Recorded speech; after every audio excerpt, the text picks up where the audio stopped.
Fala aí, pessoal, beleza? Aqui quem fala é a professora Marcele.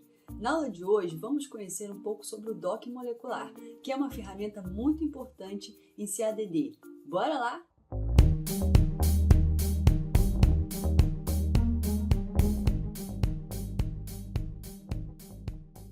Como visto anteriormente, o docking molecular, também chamado de ancoragem molecular, ancoramento molecular, docagem molecular em português, é uma das muitas ferramentas computacionais que podem ser utilizadas na descoberta de fármacos. Trata-se de uma técnica baseada na estrutura, SBDD, a partir do qual é possível analisar as possíveis interações existentes entre o ligante e a macromolécula-alvo. Assim, essa técnica nos permite calcular a energia de interação do complexo ligante-macromolécula por meio de uma função de pontuação, score, fornecendo uma estimativa da afinidade existente entre eles. Essa predição de afinidade é baseada na conformação e orientação adotada pelo ligante em um sítio de ligação presente no alvo molecular, o que é chamado de pose. Desse modo, é possível avaliar como um ligante se ajusta ao sítio de ligação, ou seja, é possível observar a complementaridade molecular existente entre o ligante e o alvo.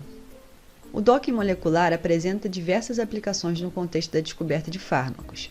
Por exemplo, pode ser empregado para racionalizar a atividade de ligantes em um alvo de interesse, por meio da análise das interações e complementariedade existente entre o ligante e o alvo molecular, permitindo assim a otimização de substâncias líderes, previamente identificadas por meio de ensaio in vitro ou in vivo. Pode ser utilizado também para realizar uma triagem virtual baseada na estrutura, do inglês Structure Based Virtual Screening, SBVS. Nesse processo, milhares ou até mesmo milhões de possíveis ligantes podem ser avaliados perante um alvo molecular desejado, identificando-se assim aqueles ligantes com alto potencial de interação com o alvo. Esses ligantes selecionados podem ser então sintetizados e testados para a verificação da atividade desejada. Em comparação com a triagem de alto rendimento, HTS, e a descoberta serendípica em laboratório, o docking molecular pode avaliar o maior número de substâncias de maneira mais rápida e com menor custo, sendo, portanto, um método extremamente útil para a identificação de substâncias líderes. Além dessas aplicações, o docking molecular também pode ser utilizado para identificar possíveis alvos para os quais uma série de ligantes apresenta uma boa complementariedade, o que é chamado de busca pelo alvo, on-target. O docking molecular também nos permite identificar alvos moleculares potencialmente responsáveis por reações adversas inesperadas a medicamentos, previsão off-target. Outra aplicação do docking é a identificação de ligantes que se ligam simultaneamente a um pool de alvos selecionados de interesse, o que é conhecido como polifarmacologia. Por fim, o docking molecular pode ser utilizado para a identificação de novos usos para fármacos conhecidos, cujos perfis de segurança já foram otimizados, o que é conhecido como reposicionamento de fármacos. De acordo com a evolução dos modelos de reconhecimento molecular, várias abordagens de docking molecular foram sendo desenvolvidas ao longo do tempo. Os primeiros métodos de docking relatados foram baseados na teoria chave-fechadura proposta por Fischer, em 1890, onde tanto o ligante quanto o receptor podem ser tratados como corpos rígidos, e a sua afinidade é diretamente proporcional ao ajuste geométrico entre suas formas, ou seja, é baseado na complementariedade tridimensional existente entre ligante e alvo. Esse modelo deu origem à abordagem denominada docking rígido. Mais tarde, a teoria do ajuste induzido, proposta por Koshland em 1958, sugeriu que o ligante e o receptor deveriam ser tratados como flexíveis durante o processo de reconhecimento, visando maximizar as forças de ligação entre eles, explicando assim como a complementariedade tridimensional proposta por Fischer é alcançada. Esse modelo deu origem à abordagem denominada docking flexível, que pode ser feita considerando-se apenas a flexibilidade do ligante ou considerando a flexibilidade do ligante e do alvo, sobretudo das regiões diretamente envolvidas no processo de reconhecimento. Com o rápido aumento da capacidade de computação, o docking de ligante flexível e alvo rígido se tornou um protocolo padrão no docking de proteína ligante, pois, devido ao grande número de graus de liberdade da proteína, usualmente ela é considerada rígida. Então, o procedimento de docking ligante e alvo totalmente flexível é de uma ordem de magnitude maior em termos de número de graus de liberdade do que o docking flexível com alvo rígido. Consequentemente, esses algoritmos de docking flexível não apenas prevêem o modo de ligação de uma molécula com mais precisão do que algoritmos de alvo rígido, mas também a sua afinidade de ligação em relação a outros compostos. Entretanto, o custo computacional é elevado e deve ser avaliado. Mais recentemente, em 2003, Buyong e colaboradores observaram que as proteínas podem sofrer alterações conformacionais muito maiores. Portanto, propuseram um modelo denominado conjunto de conformações. Esse modelo descreve as proteínas como um conjunto pré-existente de estados conformacionais, onde a plasticidade da proteína permite que ela mude de um estado para o outro. Assim, esse modelo explica a flexibilidade e a complexidade dos estados conformacionais das proteínas. Esse modelo deu origem à abordagem denominada Ensemble Docking, onde múltiplas estruturas de proteína são utilizadas como um conjunto para o docking com o ligante. Bem, vamos agora compreender alguns fundamentos do docking molecular, onde serão consideradas interações ligante-alvo molecular, sendo o ligante flexível e o alvo rígido. O docking molecular é uma abordagem baseada em mecânica molecular para analisar o ajuste de um ligante em um local de ligação tridimensional. A mecânica molecular é um método clássico, que considera as moléculas como uma série de esferas representando os átomos, conectados por molas, representando as ligações, onde as equações da física clássica são aplicadas apenas aos núcleos, desconsiderando assim os elétrons. Para relembrar esses conceitos, assista o vídeo de Princípios de Modelagem Molecular que estará aqui no card. Apesar de existirem diferentes programas de docking molecular, que possuem metodologias distintas, como por exemplo o Autodock 4, o Autodock Vina, o SwissDock Server, o Gold, dentre outros, todos eles apresentam semelhanças na sua organização, onde duas operações comuns são realizadas. Em primeiro lugar, um algoritmo de busca realiza uma pesquisa no espaço conformacional disponível para o ligante, procurando diferentes conformações e orientações desse ligante no complexo, ou seja, busca diferentes poses. Em seguida, uma função de pontuação é aplicada para calcular a energia do complexo, com base nas interações não covalentes existentes entre o ligante e a macromolécula, o que representa a afinidade de ligação entre eles. Idealmente, os algoritmos de busca devem ser capazes de reproduzir o modo de ligação experimental, e a função de pontuação também deve classificá-la como a mais provável dentre todas as conformações geradas. Apesar de diferenças nessas operações, os programas de docking molecular geralmente usam o mesmo algoritmo para ambas as tarefas. Alguns programas podem incluir a facilidade de realizar a pontuação por consenso quando várias funções são incluídas, o que auxilia na redução da prevalência de falsos positivos em um estudo de docking. É válido ressaltar que os algoritmos diferem no peso dado a determinadas interações não covalentes e/ou parâmetros entrópicos, produzindo um conjunto diversificado de resultados para o mesmo banco de dados de ligantes no mesmo alvo. Portanto, compreender a ênfase particular dada a esses parâmetros para um algoritmo escolhido auxilia na interpretação dessa diversidade. De acordo com como a flexibilidade do ligante é tratada, os algoritmos de busca podem ser agrupados em 3 categorias amplas. A primeira categoria é denominada busca sistemática, na qual a conformação do ligante é construída de forma incremental a partir de partes rígidas individuais ou por meio de uma busca exaustiva no espaço conformacional. Portanto, o aumento do grau de liberdade aumenta o número de avaliações requeridas a serem realizadas pelo algoritmo, ocasionando assim um aumento no tempo necessário para sua execução. A segunda categoria é denominada busca randômica ou estocástica. Esses algoritmos buscam encontrar uma pose inicial dentro do sítio de ligação por meio de uma otimização de energia global, utilizando métodos como algoritmos genéticos ou abordagens de Monte Carlo. Para relembrar um pouco sobre esses algoritmos de busca, assista o vídeo sobre análise conformacional que está aqui no card. A terceira categoria envolve métodos determinísticos, onde o estado inicial é responsável por determinar o movimento que pode ser feito para gerar o próximo estado, que geralmente deve ser igual ou menor em energia do que o estado inicial. A dinâmica molecular também é baseada nos princípios da mecânica clássica e fornece informações sobre o comportamento dinâmico microscópico, dependente do tempo, dos átomos individuais que compõem o sistema, nesse caso, o complexo ligante-alvo. No entanto, as simulações de dinâmica molecular são frequentemente incapazes de cruzar barreiras de alta energia dentro de períodos de simulação viáveis e, portanto, podem acomodar apenas ligantes em mínimos locais da superfície de energia. Assim, muitas vezes é feita uma tentativa de simular diferentes partes do sistema proteína-ligante em diferentes temperaturas. Outra estratégia para abordar o problema dos mínimos locais é iniciar os cálculos de dinâmica molecular a partir de diferentes posições dos ligantes. A simulação de dinâmica molecular geralmente é completada com etapas curtas de minimização de energia. Embora a dinâmica seja um método de alto custo computacional, ela tem algumas vantagens, como, por exemplo, não há necessidade de se aplicar nenhuma função especializada de energia e pontuação.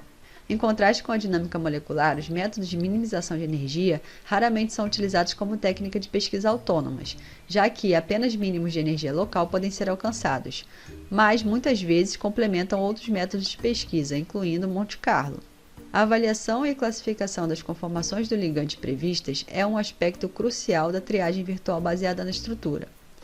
Mesmo quando as poses são previstas corretamente, os cálculos, em última análise, não têm sucesso se não diferenciarem as poses corretas das incorretas, e se os ligantes verdadeiros não puderem ser identificados.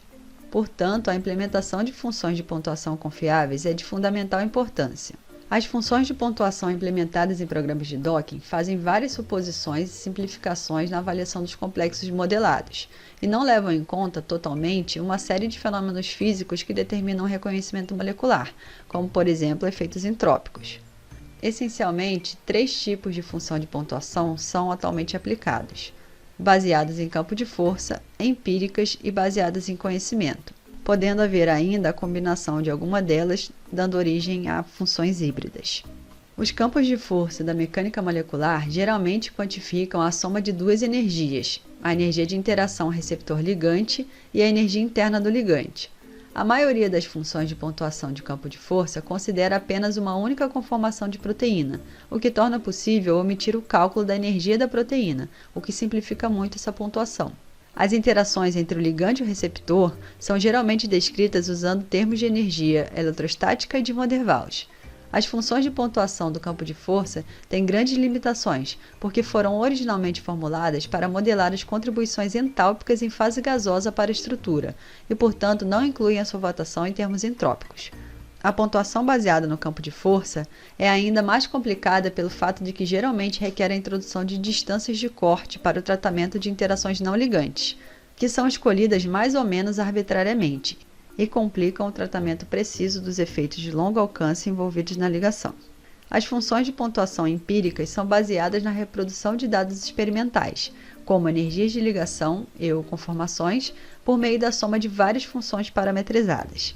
Essas funções de pontuação são produzidas com base na ideia de que as energias de ligação podem ser aproximadas por uma soma de termos individuais não correlacionados. Os coeficientes dos vários termos são obtidos por análise de regressão, usando energias de ligação determinadas experimentalmente e informações obtidas por cristalografia de raio-x. As funções de pontuação empíricas são geralmente mais simples do que as funções baseadas em campo de força, portanto, os cálculos de pontuação empíricos são mais rápidos. Com o número crescente de complexos proteína-ligante com estruturas 3D conhecidas, as funções podem ser treinadas com um número maior de afinidades de ligação conhecidas, o que leva ao desenvolvimento de funções de pontuação apropriadas para vários ligantes. Entretanto, uma desvantagem desses métodos é justamente a sua dependência do conjunto de dados moleculares utilizados para realizar as análises de regressão e ajuste. Como consequência, os termos de função de pontuação ajustados de forma diferente não podem ser facilmente recombinados em uma nova função de pontuação. As funções de pontuação baseadas em conhecimento são métodos estatísticos, onde os parâmetros das funções potenciais são extraídos da informação de estruturas tridimensionais determinadas experimentalmente. Essa abordagem incorpora implicitamente interações físicas, do tipo eletrostática, van der Waals, interações Cation-Pi, onde a alta frequência de ocorrência ou não ocorrência de interações átomo-átomo específicas é considerada como representando um contato favorável ou desfavorável, respectivamente. Assim, esses dados são convertidos em um pseudopotencial, também conhecido como potencial de força média, que descreve as geometrias preferidas dos átomos em pares proteína-ligante.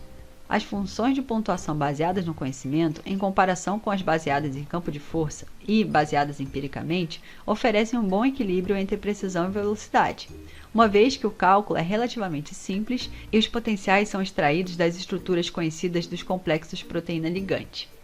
Essas funções também são capazes de capturar implicitamente os efeitos de ligação que são difíceis de modelar explicitamente, como, por exemplo, interações enxofre aromático e Cation-Pi. Uma desvantagem é que a sua derivação é essencialmente baseada em informações implicitamente codificadas em conjuntos limitados de estruturas complexas de proteína e ligante. Existem ainda algumas funções de pontuação híbridas que não podem ser facilmente classificadas em qualquer uma das categorias listadas anteriormente, porque combinam 2 ou mais tipos de função em uma nova função de pontuação. Em geral, a função de pontuação híbrida é uma combinação de 2 ou mais componentes das funções de pontuação derivados de um procedimento de ajuste de regressão linear múltipla. Nessa tabela, a título de exemplo, estão listados alguns programas utilizados para simulações de docking molecular e algumas de suas características, como, por exemplo, o tipo de licença, a compatibilidade com sistemas operacionais, se podem considerar flexibilidade da proteína e quais os algoritmos de busca e função de pontuação empregados. Vamos destacar aqui os programas Autodoc 4 e Gold, que serão utilizados nas próximas aulas. O Autodoc 4 possui uma licença livre para fins acadêmicos e pode ser instalado em um Windows, Linux ou macOS. Já o Gold tem uma licença comercial, mas a CAPES assina essa licença para fins acadêmicos, como veremos a seguir. O Gold pode ser instalado em Windows e macOS apenas. Ambos os programas utilizam algoritmos genéticos para buscar as melhores poses e possuem funções de pontuação diversificadas. Vamos agora verificar como proceder às instalações dos programas de docking molecular, que serão utilizados em nosso projeto, começando pelo Autodoc 4.2.6. Vamos começar baixando o MGL Tools versão 1.5.6, que funciona como uma interface gráfica para o Autodoc. Para isso, acesse esse domínio, que estará na descrição do vídeo, e procure a versão compatível para o seu sistema operacional. Aqui, a título de exemplo, eu vou trabalhar com um Windows. Então, clique na opção MGL Tools versão 32 bits setup.executável. Após o download, abra o arquivo executável. A seguir, basta seguir os passos da instalação, clicando em Sim, Next, aceitar os termos de licença, Next e Finish. Em seguida, vamos baixar o Autodoc 4.2.6 através desse seguinte link que também estará na descrição do vídeo. Novamente selecionamos a versão para o sistema operacional que estamos trabalhando, como indicado em vermelho. Em seguida, abrimos novamente o arquivo executável, chamado Autodoc Suite 4.2.6, e seguimos os passos da instalação, clicando em Sim, Install e Close. Ao final do processo, o atalho para acessar o Autodoc Tools estará na sua área de trabalho. A instalação do Gold é um pouco mais complexa, uma vez que a licença para a utilização desse programa é obtida via CAPES. Para isso, temos que acessar o acesso remoto via CAF, como vocês já sabem fazer. Caso não se recordem, estará aqui também no card o vídeo sobre o SignFinder, onde a gente aprende como realizar esse processo. Após o acesso via CAF, verifique realmente se você está acessando remotamente pela UEL. Na busca por base, entre com a letra C e procurem a opção Cambridge Structural Database, CSD, que é a base onde estará o programa Gold. Para acessar a base de estruturas cristalinas, você deve criar uma conta. Para a criação dessa conta, basta preencher esse seguinte formulário, onde você deve utilizar o seu e-mail acadêmico da UEL. Uma vez criada a conta, acesse a conta, como indicado em vermelho. Depois de criar a sua conta e acessar o site, irão aparecer os aplicativos disponíveis para download, indicados em vermelho. Devemos baixar então a versão compatível com o nosso sistema operacional do programa CSD 2020.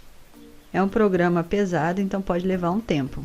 Após o programa ser baixado, siga os passos da instalação, clicando em Next, Next, aceitar os termos de licença, Next, Next novamente. Quando aparecer essa tela Select Components, certifique-se de assinalar apenas as opções do CSD e novamente clique em Next.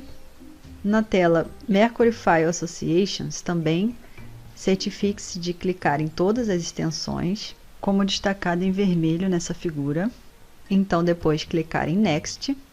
Na tela Hermes and Gold File Associations, também clicar em todas as opções e clicar em Next. Em seguida aparecerá a tela Software Activation, onde você deverá selecionar a primeira opção, Activate CSD Portfolio Now, e clicar em Next. Na tela Registration Details, aparecerá um campo onde a gente deve adicionar a chave de ativação. Essa chave de ativação você vai encontrar na sua conta do CSD, que aparece disponível abaixo das opções de download dos programas, como indicado em vermelho. Nessa tela de Activate Telemetry, marcar a primeira opção, em seguida clicar em Next. Em seguida aparecerá essa outra tela, onde já estão marcadas as duas opções, e você vai clicar em Finish. O atalho para utilização do Gold também aparecerá na sua área de trabalho. E para acessar o programa, basta clicar 2 vezes nesse ícone. Então, na aula de hoje, aprendemos sobre o docking molecular, que é uma estratégia de CADD baseada na estrutura do alvo molecular, classificada então como SDBB, que apresenta diversas aplicações, sobretudo no contexto da identificação e otimização de substâncias líderes. Vimos que existem vários programas de docking molecular disponíveis, mas que todos eles realizam pelo menos 2 operações básicas. A primeira é a busca pela pose adequada, que é feita por meio de algoritmos de busca, e por fim a avaliação das afinidades dessas poses por meio de funções de pontuação. Por fim, aprendemos a instalar os 2 programas que utilizaremos em nosso projeto, que são o Autodock e o Gold. Bem, pessoal, por enquanto é isso. Espero que vocês tenham gostado e até mais.